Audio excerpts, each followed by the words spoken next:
Buenos días chicos y chicas de tercer grado. Les saluda Miss Wendy al comienzo de una nueva semana en este mes de mayo, dando siempre gracias a Dios por darnos la oportunidad de poder continuar con este cuarto parcial.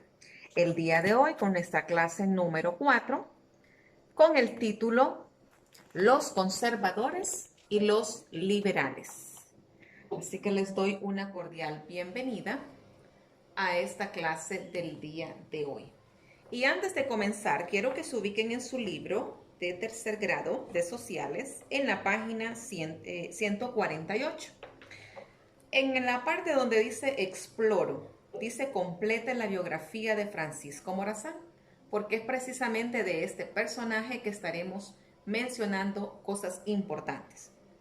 Francisco Morazán fue un valiente militar, político, escritor, pensador y hombre visionario que gobernó con valentía y rectitud la República Federal de Centroamérica.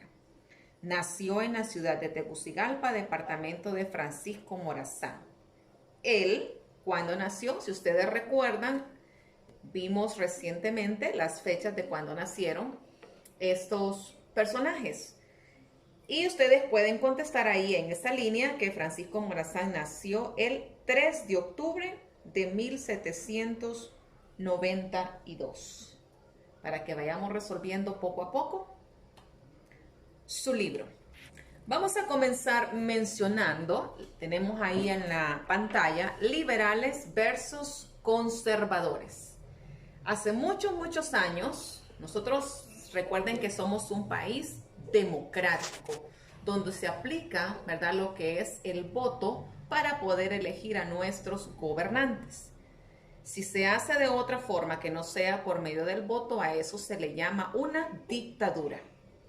En los partidos liberal y conservador aparecieron como consecuencia del respeto a la libertad de ideas y de expresión luego que llegó con la independencia. Muchos grupos contaron con muchos seguidores. Influenciaron decisiones de los líderes del gobierno. Las reformas que se hacían a las leyes fueron muy liberales. La abolición de la esclavitud y la división del Estado. ¿Qué podemos decir entonces de nuestro tema? La lucha por la unidad. Recuerden que Francisco Morazán tuvo una lucha muy importante dentro de esos años y fue la unión de 5 repúblicas de Centroamérica. Antes de que las provincias se separaran, algunos líderes lucharon por evitarlo, entre ellos Francisco Morazán, que fue un líder del Partido Liberal en el año de 1829. En ese tiempo él derrotó al ejército federal y se autonombró presidente de la Federación Centroamericana. Durante su gobierno, él realizó las siguientes acciones. Número 1, luchó por reducir la influencia que la Iglesia Católica ejercía en el gobierno y la población. Proclamó la tolerancia religiosa y prohibió el diezmo. Trató de mantener la unión de las provincias centroamericanas, pero fracasó en el intento, porque recuerden que él era un agitador, ¿verdad? Y luchaba por la defensa del más pobre en este caso. Entonces, a muchos oligarcas de ese tiempo, que así se les llama, personas que eran personas adineradas, no les gustaba la forma de gobierno de Francisco Morazán. Y a él se le da detención precisamente en nuestro país, en ese municipio famoso que todos conocemos como es Ojojona, Francisco Morazán. De hecho, hay una casita turística que todavía la conservan porque fue ahí donde se le dio detención. Luego es puesto a la orden de las autoridades y se le da sentencia de morir precisamente fusilado, ¿verdad? Entonces, él muere en ese intento, ¿verdad?, por la unión de esas 5 repúblicas. ¿Qué significa esta imagen que les tengo ahí? Quiero explicar un poco acerca de eso. Tenemos lo que son los partidos liberales y los conservadores, que hoy en día ya no se conocen como conservadores, sino como Partido Nacional. Entonces surgen esas dos fuentes políticas fuertes en nuestro país y en otros países también, porque casi siempre se usan los mismos colores para distinguir un partido del otro. Cabe mencionar que los partidos liberales luchaban, y lo voy a explicar en la siguiente imagen, ellos luchaban mucho por lo que era favorecer al pueblo. Trabajaban más por luchar por los favores o por las necesidades de una población. Sin embargo, los conservadores trabajaban más por lo que era la clase de poder, por la Iglesia Católica, por las personas que tenían más dinero que otros. Y ellos trabajaban por lo que era que el que tenía más una propiedad, se le multiplicara esa propiedad. Entonces, algo que está sucediendo hoy en día, precisamente, o sea, los partidos se han mantenido, pero sus creencias, sus aspiraciones siguen siendo las mismas. Entonces, observemos en la siguiente imagen acerca de estos dos partidos. En su libro tenemos ahí la diferencia y las cosas importantes que cada uno desempeñaba. El Partido Liberal, en este caso, como les dije, buscaba realizar reformas a la educación y a las leyes. Estaba en contra de los privilegios de la Iglesia. Eran partidarios de la República Federal.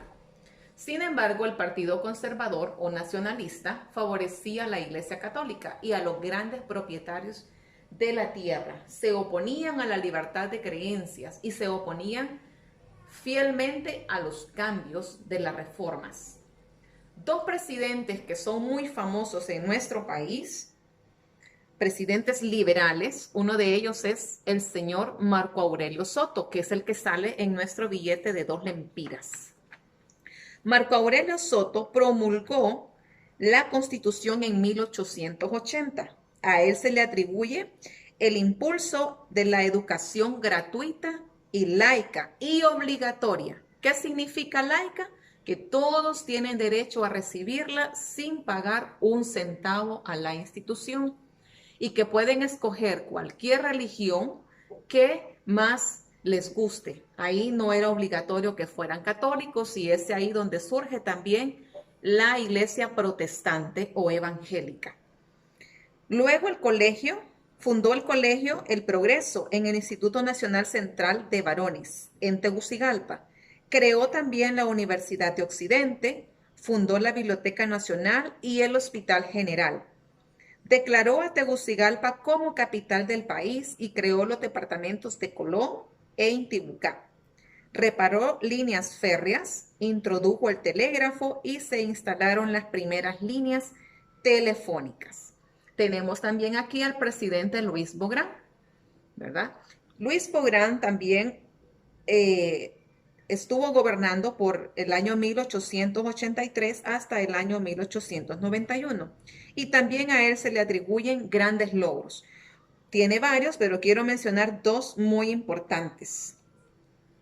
Él emprendió un estudio, él concluyó un estudio de una futura carretera para Comayagua, Santa Bárbara y Copán, con el objeto de alcanzarlos en la vía de Ferrocarril Nacional de Honduras. Y fue el presidente que concluyó la carretera de Tegucigalpa hasta San Lorenzo, carretera que va hacia el sur de nuestro país.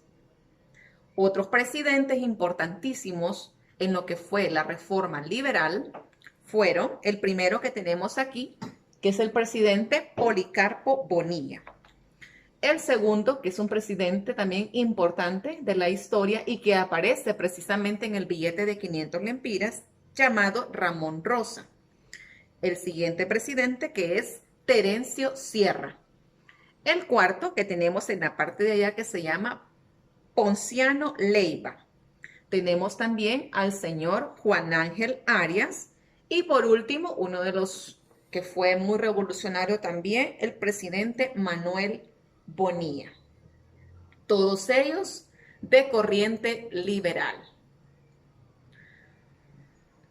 Viene lo que es un sistema muy diferente a los gobiernos que estaban anteriormente. Y es el tiempo que gobernó alguien también importante en ese entonces, pero que fue a raíz no por medio del voto ciudadano, sino que fue por medio a la fuerza, ¿verdad? Y en este caso él se quedó más tiempo de lo asignado en la presidencia y es el señor Tiburcio Carías Andino. A su gobierno se le llamó el Cariato.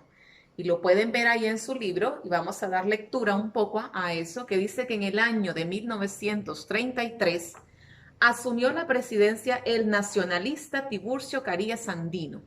Su gobierno se convirtió en una dictadura.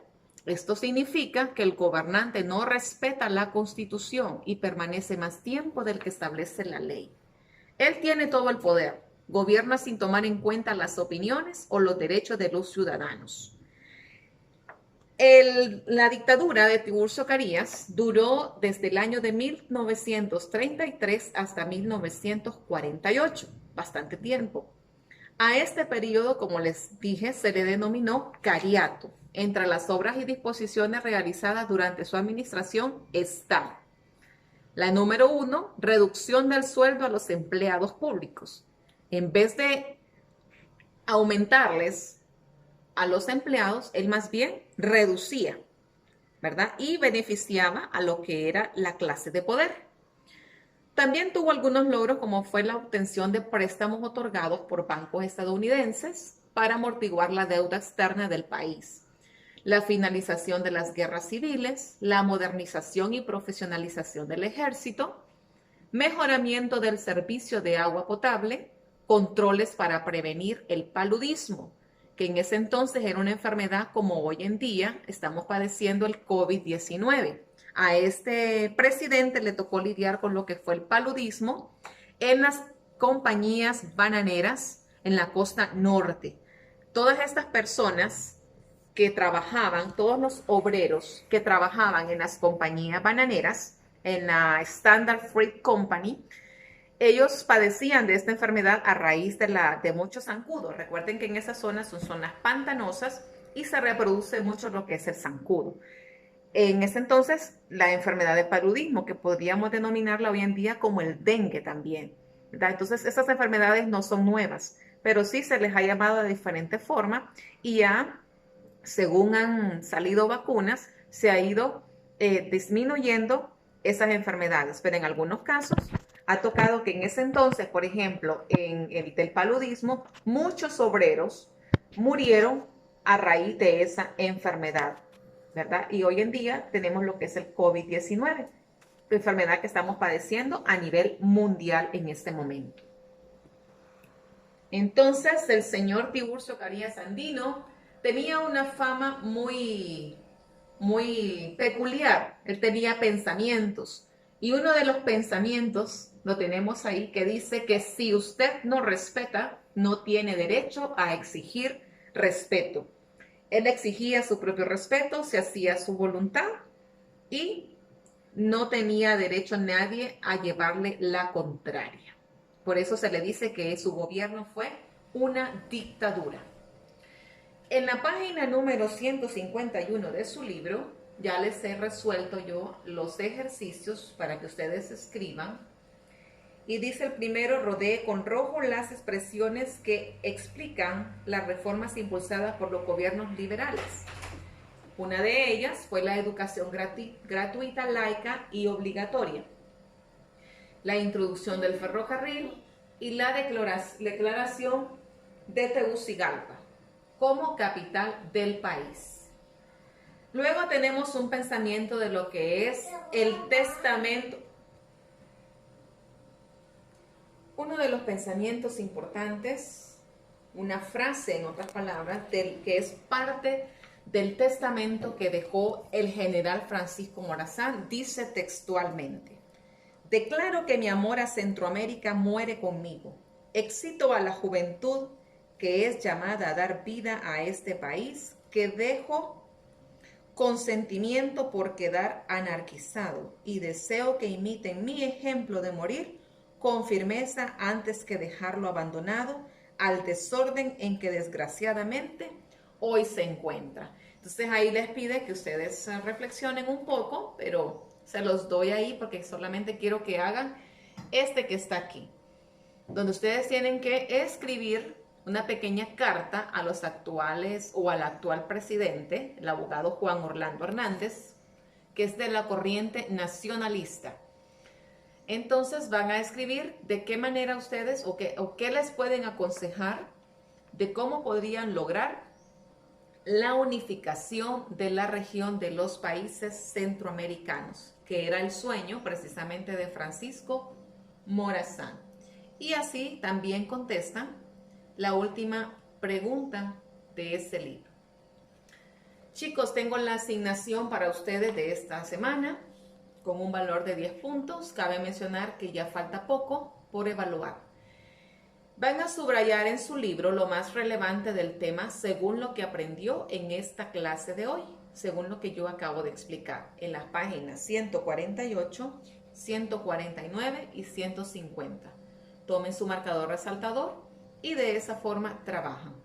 Luego van a resolver el ejercicio de la página 151, que ya se los he dado previamente. Y por favor, envíenme sus evidencias. Por favor, sean puntuales. Gracias por el tiempo que se están tomando en recibir sus clases y por estar aprendiendo un poco más acerca de ellas. Les deseo un bonito día, les mando abrazos, que Dios me los bendiga y será hasta la próxima clase que estaremos de nuevo. Bye, chicos.